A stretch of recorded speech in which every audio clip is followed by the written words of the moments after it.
म्हणायचं आमची सत्ता आहे आणि सत्ता असताना असं बोलू नये, चांगलं बोललं पाहिजे. आमची सत्ता कशी चांगली आहे, आमच्या सत्तेचे फायदे काय. 4 वेळा अपघात झाले, 15 जण मरण पावले, काही नाही, कुछ नाही होता.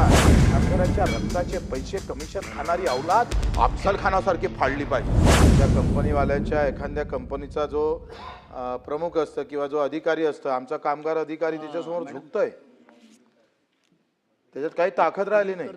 कायद्यानं त्याला काहीच दिलं नाही आहे. म्हणजे वारंवार आंदोलन करून सुद्धा ज्यांच्या अधिक मेहनतीनं जे फॅक्टरी चालतं त्यालाच दुर्लक्ष का केलं जातं. तिथल्या एचआरला आम्ही पाहतोय 1 लाख रुपये महिना भेटणार आणि कामगाराला फक्त 10-20 हजार भेटणार.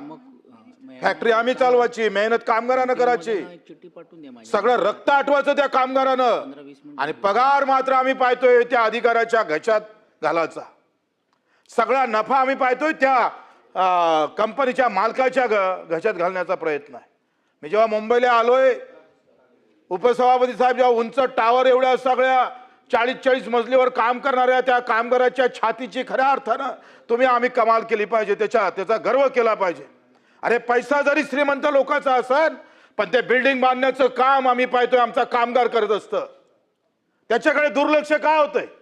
अरे एखाद्या फॅक्टरीवाला, एखादा मालक, एखादा तिथला मॅनेजर साला आम्ही सांगतोय एका दिवसात म्हणतो उद्यापासून कामाला येऊ नको. अरे वा, आयुष्य तिथं काम केलं फॅक्टरीमध्ये आणि आल्याबरोबर सांगतोय उद्यापासून कामाला यायचं नाही, संपला विषय. ना कायदा आहे, ना नोटीस आहे, ना कुठल्याही प्रकारची आम्ही पाहतो त्याला बंधन आहे. आमचा कामगार अधिकारी आम्ही पाहतो त्याला विनंती करता, हो याला घ्या. म्हणजे त्या अफजल खानासमोर काही आमचे मराठे कसे काही जे दळबद्री होते तसे सलाम करत होते ना, तसे मुद्रा मारताय आमचे कामगार अधिकारी, मुद्रा मारण्याचं काम करतोय. त्या कायद्यात बदल करा. असं कसं फॅक्टरीवाला डायरेक्ट त्या कामगाराला काढलं जात आहे. त्याच्यावर समिती नेमा, तिथला कोणी संघटनेचा प्रमुख असेल, त्या कामगाराचा तो अधिकारी असेल, त्याच्या समितीच्या समोर ठेवून त्याला कामगाराला काढलं पाहिजे. नोटीस नाही, काही नाही. म्हणजे एखाद्या सामान्य माणसाच्या घरी कामावर असतं जसं आपलीकडे ड्रायव्हर असतं, उद्यापासून येऊ नको.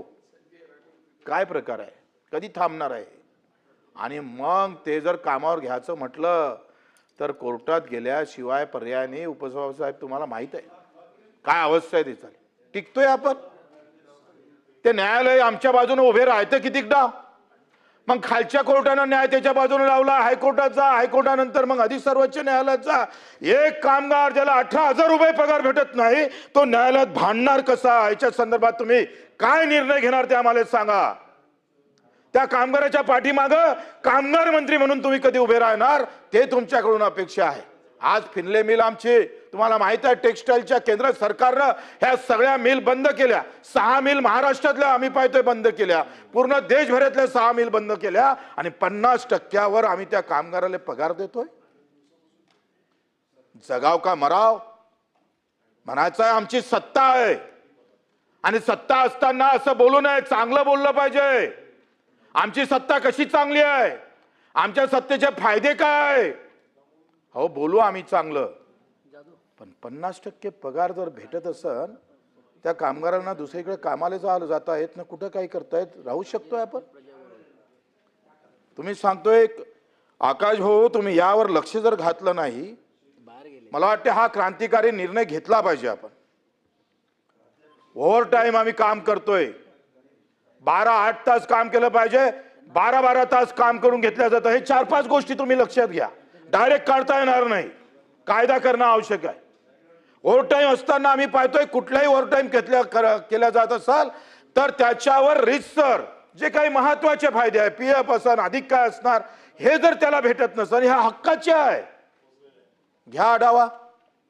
काही तर आम्ही सांगतोय मुजरा घालतं, काही मुजरा घालून नोटा मोजतोय. त्या कामगाराच्या रक्ताचे पैसे कमिशन खाणारी औलाद अफजल खानासारखी फाडली पाहिजे. दिसन तिथं तोडलं पाहिजे यांना. अरे कुठल्या ठिकाणी पैसे खाताय तुम्ही, त्याचे काही अंदाज काही राहिलं का नाही राहिलंय.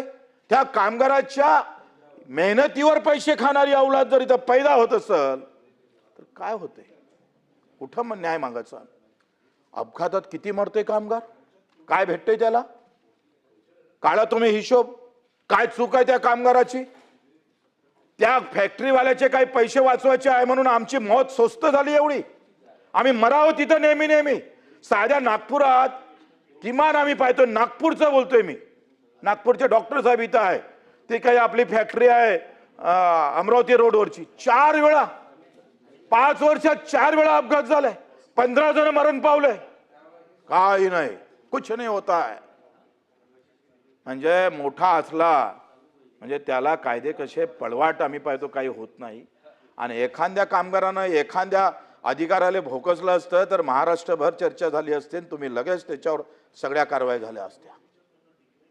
ही जी परिस्थिती आहे ना, हे अपघात, फॅक्टरीमधले अपघात, ओव्हरटाईम तातडीनं कुठेही काढता येणार नाही. समितीसमोर जावं लागेल, दोषी असेल तर त्याला काढा, आणि घ्यायचं असेल तर समिती निर्णय घेईल आणि त्याला घेता येईल. ह्या काही दुरस्त्या आकाश भाऊ तुमच्याकडून आम्हाला अपेक्षा आहे. आणि मला वाटतं तुम्ही विदर्भातले आहे आणि खास करून बुलढाणा महाजिजाऊच्या गावातले जिल्ह्यातले तुम्ही. अरे महाजिजाऊना अख्खी सुलतान आम्ही पाहतोय, कुतुबशाही, आदिलशाही, निजामशाही, एकटे छत्रपती 14व्या वर्षी चिरडून टाकली सगळी ही. त्या महाजिजाऊचे वार भूमीतले म्हणून तुम्हाला हा भूमिका तुम्हाला घ्यावं लागत. आज शेतमजूर आहे आमच्या गावात खेड्यात काम करतो, तो शेतमजूर बिचारा, भूमी नाही, जमीन नाही, काहीच नाही. एकतर शेतकरी अडचणीत, त्याचा मालक अडचणीत, शेतमजूर सुखी राहणार आहे? अरे शेतकरी आत्महत्या करतोय, त्याच्या शेतीवर काम करणारा शेतमजूर सुखी आहे? अरे जमीन नाही, ज्याच्याजवळ जमीन आहे त्याला आत्महत्या करावं लागतं, आणि ज्याच्याजवळ जमीनच नाही, गावात 10-15% हा वर्ग आहे, तो सगळ्या जाती धर्मातला आहे. त्या शेतमजुरासाठी एक योजना नाही. यांचं बांधकाम कल्याण मंडळ आहे, अर्धे राजकीय कार्यकर्ते आहे त्या बांधकाम कल्याण मंडळ कामगारात. तपासा तुम्ही, चाळणी लावा, खरे कामगार त्याच्यातून बाहेर गेलेले आहे. खऱ्या कामगाराला निधी भेटत नाही, खऱ्या कामगाराला योजना भेटत नाही. मेळघाटचा मजूर 90 दिवस काम करतोय, सगळं स्थलांतर होत राहतं, त्या बिचाराले त्या कल्याण मंडळातले एक खडकू भेटत नाही राव. आणि कोणी तालुका प्रमुख, कोणी जिल्हा प्रमुख, आमदाराचा चुलत भाऊ बांधकाम कामगारात, जसं माथाडी कामगारात होते का नाही? उपसभापती तुम्हाला माहित आहे, माथाडी कामगारामध्ये असंच झालेलं आहे. तुमच्याकडून हा तुमचं नाव आता आकाश आहे, बहुत व्यापकता है उसमें. आता प्रकाश टाका त्याच्यावर. ऊसतोड कामगार, विटाभट्टीवाला कामगार, ते घरेलू कामगार जे तुमच्या आमच्या घरी आम्ही पाहतोय भांडे घासायला येतं, ते आमच्या घरी तिथं धुणे धुवायला येतं, ते बिचारे नाही, साहेब आमचे आमदार आहे, साहेब आमचे मंत्री आहे, मोठ्या चांगल्या गोड तोंडातून बिचारी अभिमानातून आम्हाला म्हणत असते, भाऊ आमचं पाहो, आमच्या मुलीच्या शिक्षणाची व्यवस्था झाली नाही, त्या घरेलू कामगारांसाठी आम्ही काही करू शकलो नाही. हा महात्मा ज्योतिबा फुलेंचा महाराष्ट्र आहे, हा बाबासाहेब आंबेडकरांचा महाराष्ट्र आहे.